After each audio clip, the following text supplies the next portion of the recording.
Hello everyone, this is Theme Park Central, and in today's video I'm going to re-rank all of the Walt Disney World rides. I did this before, like a year or two ago. It did include Cosmic Rewind and what's more subjective. This one I've used more numbered in my ranking process, and I've also cut out some of the in-park transport rides. So I'm gonna go from worst to best, and I'm gonna reveal my change in the rankings from last time. At the bottom, we have Triceratops Spin in Animal Kingdom. No change for this one. Gets, as you can see on the chart, it gets, well under a 75 out of 100 on my ranking scale. And it just doesn't have much going for it. The line's bland. It tries to look like that a fair ride, which really isn't great theming, but I wish they could have done something, maybe a little more interactive, whimsical, immersive with this one. But it seems like it will go away as part of that Moana expansion, so that it's good. And then at the Magic Kingdom, you have the Regal Carousel, which this it might be a classic, and it's might have been there for a long time or whatever. And this one slips a spot in my rankings. The rankings were changed up a little bit because of that I took those in-park transport rides out, like the train and stuff like that. But the carousel is just, it's a carousel, but you wait a longer time for it. So that's why it's so low in the rankings. Um, it shouldn't go away necessarily because there's nothing you could really put in that area, but it is one of the weakest rides. And then the Magic Carpets of Aladdin, similar story to Triceratops Spin. Uh, this one, it's a much better looking ride, I would say, and the theme is better, but it's still very hot. The queue, it's not great. I like the spinning camel.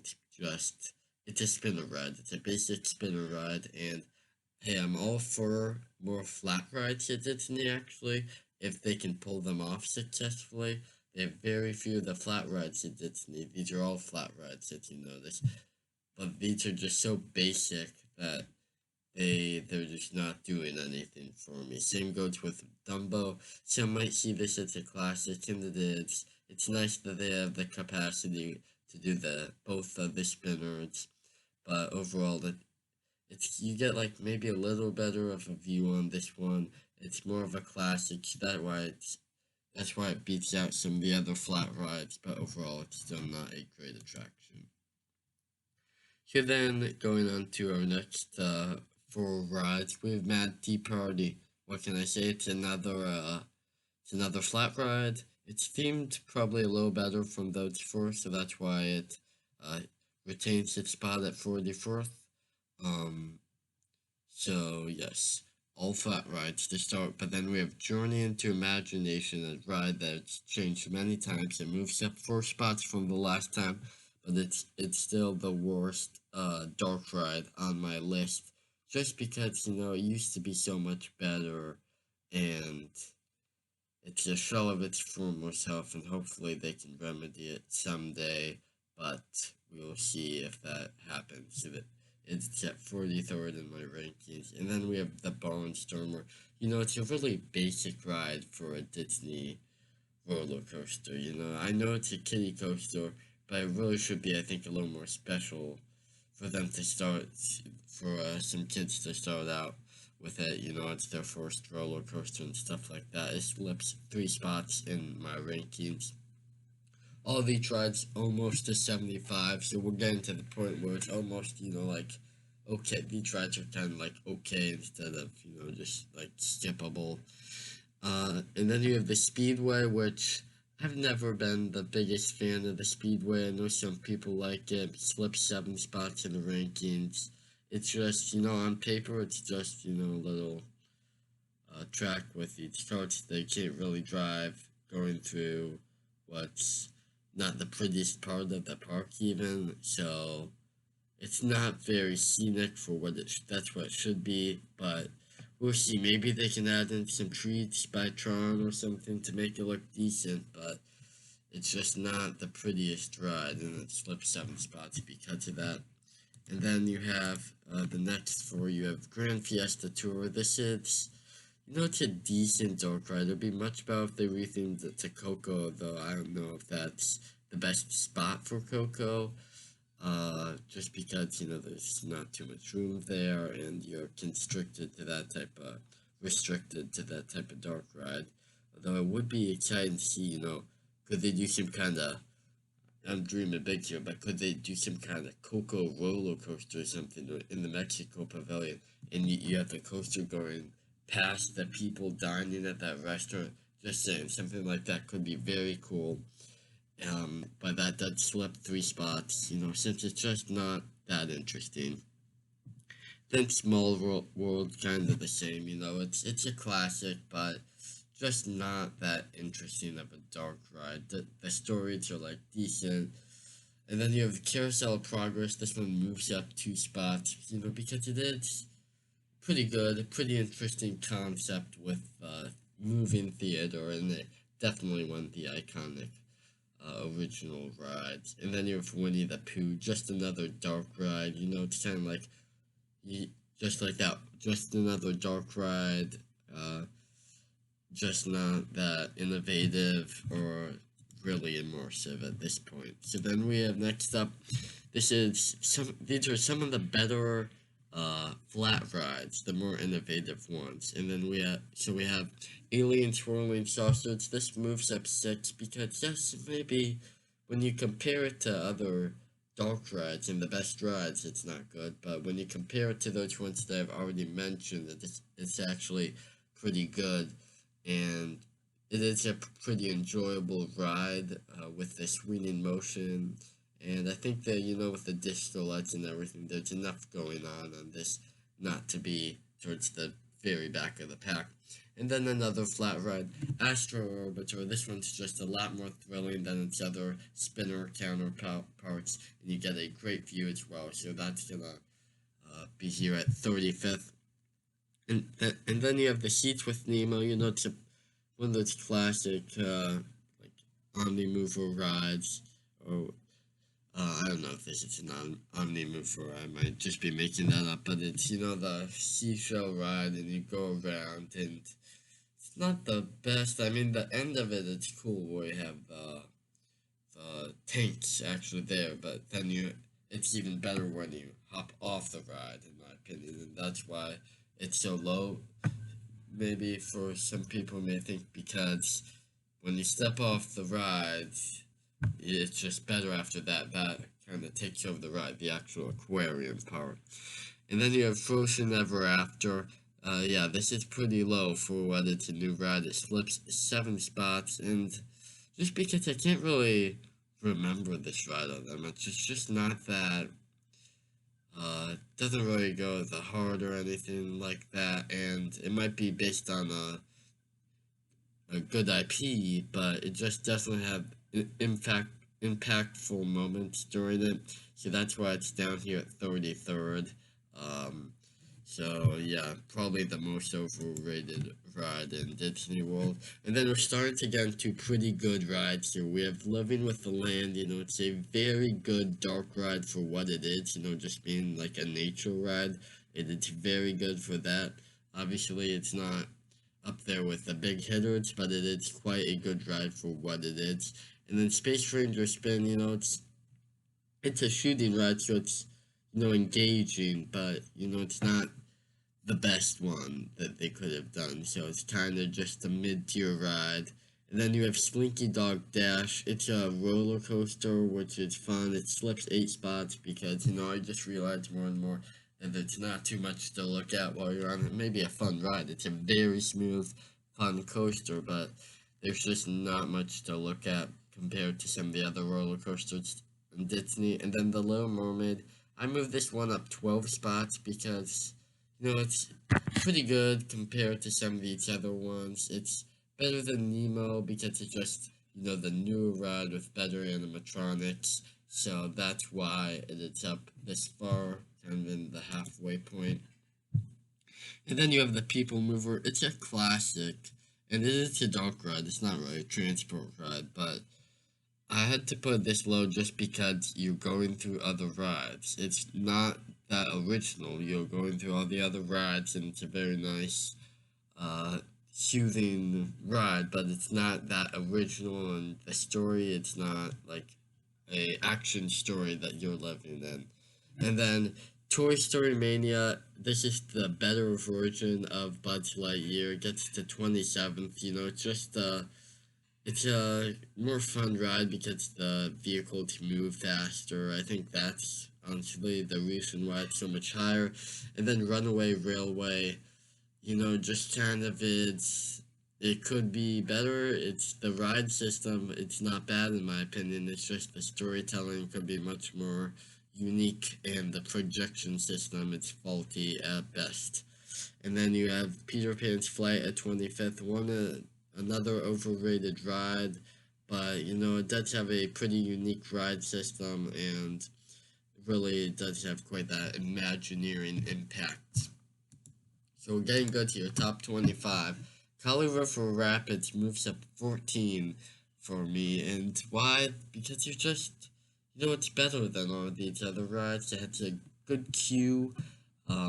It's short, but it's a good ride compared to all the other ones, and yeah, and then you have Spaceship Earth after that, slip 7 spots just because it's dated. And I know they want to redo it, but it is dated, and it's really needing that update soon. I hope they do a good update so it's worthwhile, but we'll see if they have an update coming on that one. For rankings, these are about 80 now on the scale, maybe not quite to 80, so these are all very close that I've been showing, within points of each other. And then Mission Space, that moves up 6 slots, to 20 seconds, because it does have a pretty good storyline. I really never cared for the ride system, especially the orange one, but it is pretty well themed and detailed for what it is. And then Ratatouille, it's a good dark ride, a nice solid dark ride, a cute ride, and I think that's just about where that deserves to be. So we're getting really good here. Top 20, Dinosaur moves up 7 spots for me because it has both the thrill and the animatronics and the excitement. So this is a very solid dark ride, just like Ratatouille. And then Soarin', that moves down 1 spot for me, and yeah, it's a good ride, but you see that's in the picture, you have the feet hanging off, that's always a negative, and it kind of, the world locations I feel like just aren't that interesting that they show. I mean, they really could be a bit more unique with some of their choices with flying around and going to different locations. Hopefully they experiment with changing this ride some more. I know that at California Adventure, they recently changed this back to California. And I don't think I saw enough for Florida would be particularly interesting. That's not, honestly, they'll just fly around Disney the whole time because Disney and the beach, they just keep going back and forth. So I don't know that they'd be the best choice there, but at least across the U.S., I think would be pretty interesting. That's another soaring option. And then 18 Smuggler's Run, it's a good ride. And notice that I haven't shown Star Tours yet. It's because Smuggler's Run only has one type and it gets quite boring. I know it's interactive, but after you do the Smuggler's Run mission once, it gets stale after that. And then Jungle Cruise, it's a classic, but it's a good ride, but it's just not good enough to go with the top 10 in my opinion. So moving on, these are all really good rides. Getting close to 85 now. Test Track at number 16. It's a good ride. Yes, there might be some better versions of it, that it could be a lot better, but it is a very solid ride. And then there's Star Tours that I mentioned. It's because it's classic Star Wars, I think that's a big point for it. and it also has all those missions, and it's a pretty good looking ride overall as well. Might be a little jerky as a simulator, but as a ride theming, all that kind of stuff, and it's very good. And then Big Thunder Mountain, it's a classic at Disney. Uh, One of the less intense coasters, but it still is very fun, and the theming is good for that one. Same with Space Mountain. That's kind of a similar spot as Big Thunder. And then moving on to the top 12, we have Haunted Mansion. Just a really good storytelling ride with the Omni Mover aspect. Just some of the best Imagineering in that ride with all the aspects of that, and then same with Pirates of the Caribbean. Those are like a package deal in my mind. They're both really good Imagineering classic Disney dark rides. And then you have Navi River Journey, the new kid on the block, which it might be a short ride, but I moved it up 13 because the animatronic is very impressive, and it is a very good dark ride that is up there with some of the best dark rides at the park. And then you have Rock and Roller Coaster. It's a good roller coaster. Maybe the storyline could be a bit more immersive and just a little bit more interesting. We'll see if they ever change the IP of that one. And then moving on to the top 8, we have Kilimanjaro Safari. I moved this one up just because it's so interesting with all the animals. It's different every time, and it is even pretty engaging with the thrill aspect. So that one moves up to 8th, and then Splash Mountain at 7th. A very good ride. Overall, the theming is quite good. The drops, it has a very good ride layout as well. So I think it's not going to be a problem to retheme this to Princess and the Frog. They just need to make sure to get animatronics in there. But I really love the track layout for Splash Mountain. I think the log flume aspect, it's actually the best part of this ride. And if they do the theming well as they did it with the current Splash Mountain theming on Princess and the Frog or better, I think they could really make that a good ride.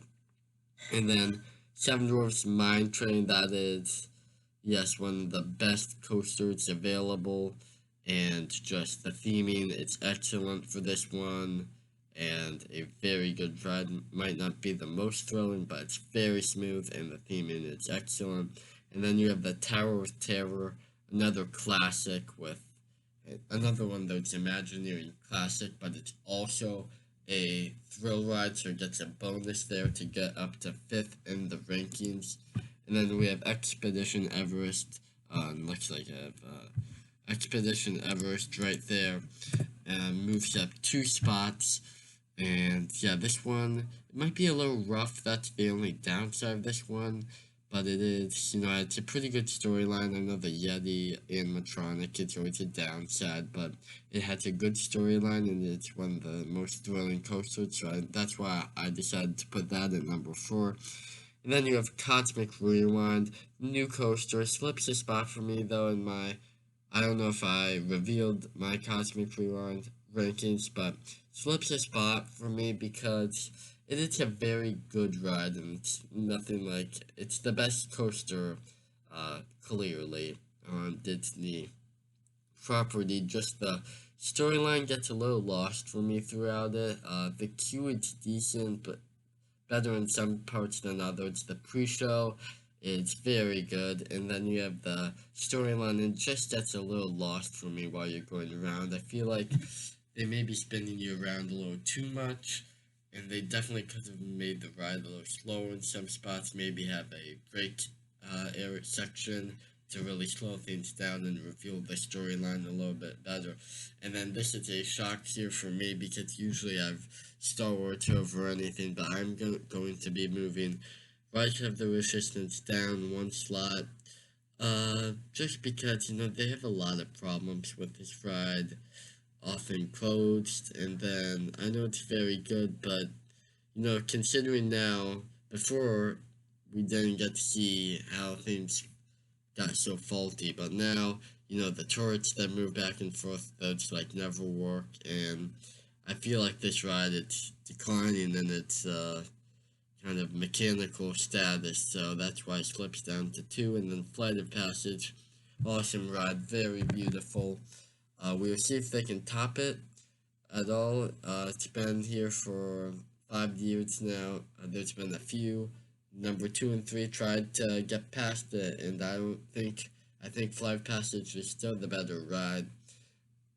Because honestly, I would rather ride Flight of Passage than Rise of the Resistance because it's just more re-rideable. Rise of the Resistance, it's an amazing ride, but once you ride it once, you kind of know all the secrets, and it's not as good the second, third, fourth, fifth, and so on many times. So, and then here's my reasoning for all this. I did a spreadsheet, and that's all the things I went off of. Went off of the ride system, excitement, thrill factor, and then you had the exterior and the queue, the interior, and how they did the storyline, and then the effect of sound and visual story throughout the attraction. So that is how I got my results there. So I may update these when Tron comes out in April. So we'll see if Tron can. I think Tron should be in between Expedition Everest uh, and Cosmic Rewind in fourth place. So that would be very interesting to find out. But that's going to do it for this video. Please make sure to subscribe and like. This is Theme Park Central. Bye.